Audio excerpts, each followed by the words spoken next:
आदाब सलाम तमाम मेरे इस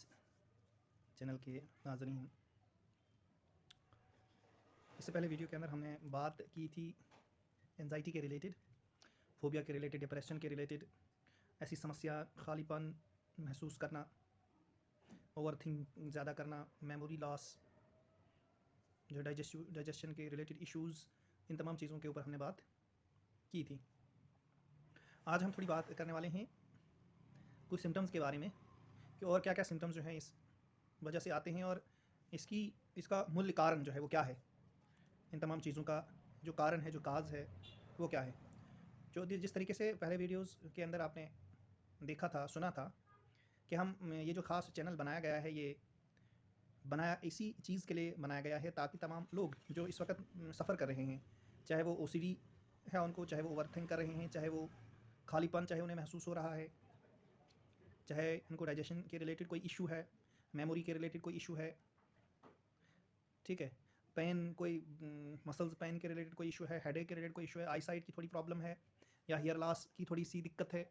तो इन तमाम चीज़ों के बारे में हम यहाँ पे बात करेंगे। या जिन जिन जिन लोगों ने सफ़र करने वाले में से तमाम जो लोग हैं उनमें से जिसने भी बहुत सारी चीज़ों पे ट्राई किया है, चाहे वो NLP हो, चाहे वो योगा हो, चाहे वो ब्रीथिंग एक्सरसाइज हो, चाहे वो CBT हो,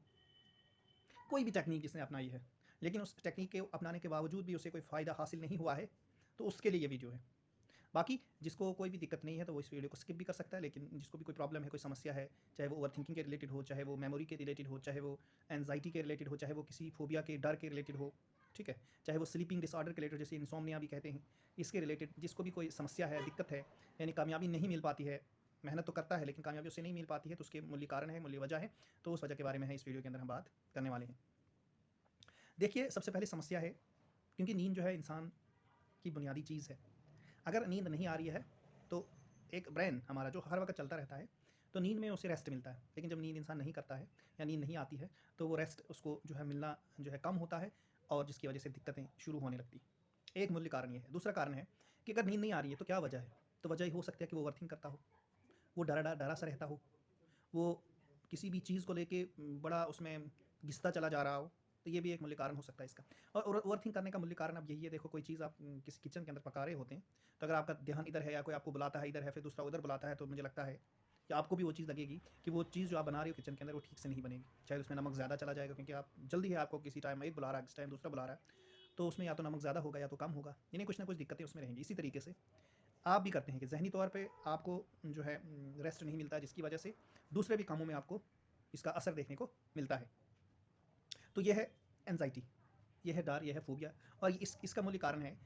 तो एनवायरमेंटल कुछ फैक्टर्स रहते हैं इस चीज़ में, या लर्निंग होती है, इस तरीके की लर्निंग इंसान सीख लेता है, तो उस सीखने की वजह से वो जो थॉट्स होते हैं उनके पैटर्न्स वैसे बन जाते हैं, थॉट्स के पैटर्न्स, तो उन थॉट के पैटर्न्स पे इंसान उसी तरीके की सोच इंसान सोचता है, और सोच के बाद जो है वैसी फीलिंग्स उसको होने लगती है, और जब फीलिंग्स रहती है तो उसको सैडनेस जो है आ जाती है, उसका खालीपन महसूस होता है, चिड़चिड़ापन उसको महसूस होता है, गुस्सा जो है जल्दी ज़्यादा आने लगता है, और प्रोडक्टिविटी भी उसकी कम हो जाती है। रोज़मर्रा की जो प्रोडक्टिविटी है, चाहे वो पढ़ाई कर रहा है, चाहे वो जॉब कर रहा है, चाहे वो कोई भी चीज़ कर रहा है, तो उसमें वो प्रोडक्टिविटी उसकी कम हो जाती है। उसके रिलेशनशिप्स अच्छे नहीं, क्योंकि गुस्सा आता है बहुत ज़्यादा जल्दी। वो शक करने लगता है दूसरे लोगों पर कि ये मुझे देख रहा है इस तरह से, या ये इंसान जो है ये मुझसे जो है बेवफ़ाई कर रहा है, ये मुझे धोखा दे रहा है। इस किस्म के थॉट्स उसके ज़हन में चलते रहते हैं, नेगेटिव थॉट्स। तो और इन नेगेटिव थॉट्स के बेस के लूप के अंदर वो फँस जाता है, और फँसने के बाद वो जो है डिप्रेशन का शिकार हो जाता है। और वो कोशिश भी करता है, चाहे वो यूट्यूब से, चाहे वो नेट से, चाहे गूगल से, चाहे क्रोम से, वो इन चीज़ को तलाश करने की कोशिश करता है इसके ट्रीटमेंट के बारे में। लेकिन हर एक चीज़ ट्राई करने के बावजूद भी उसे सही इलाज जो है नहीं मिल पाता है। क्योंकि मैं खुद इस चीज़ से जूझ रहा था काफ़ी सालों से, और मैंने भी यही किया था। ये चीज़ तमाम चीज़ें हो रही थी, और अलग-अलग चैनल्स के ज़रिए से, अलग-अलग जगहों से मैं ये ढूँढ रहा था कि कहीं अलग-अलग डॉक्टर से मिलता था, साइकियाट्रिस्ट से मिला, साइकोलॉजिस्ट से मिला, म्यादे के डॉक्टर से मिला, क्योंकि गैस्ट्रोइंटेस्टाइनल की बहुत सारी दिक्कतें होती थी, हेडेक, न्यूरोलॉजिस्ट के पास भी गया, आई वाले के पास भी गया, कहाँ न कहाँ गया मैं, ठीक है। लेकिन इसका बहुत आसान सा इलाज है, कहीं जाने की ज़रूरत नहीं है, ठीक है। तो बहुत आसान इलाज है। आप इसके लिए कमेंट सेक्शन में कमेंट करके लिख सकते हैं कि इसको क्या दिक्कत है, क्या परेशानी है, तो इंशाल्लाह हम ज़रूर इसका हल आपको दे देंगे, और आसान तरीके से घर बैठे मुफ़्त आप इसका हल लेंगे। सिर्फ इसकी क्लासेस होती हैं कुछ टाइम के लिए, 5-6 दिनों के लिए। थोड़ा सा ब्रेन की जो केमिस्ट्री है, ब्रेन की जो थिंकिंग, जो पैटर्न्स बन चुके हैं, उनको थोड़ा बदलना है, और बदलने में एक खास टेक्निक का इस्तेमाल हम करेंगे। उस टेक्निक से इस चीज़ का जो है हल किया जा सकता है। तो इस वीडियो के अंदर इतना ही। खुदा हाफ़िज़।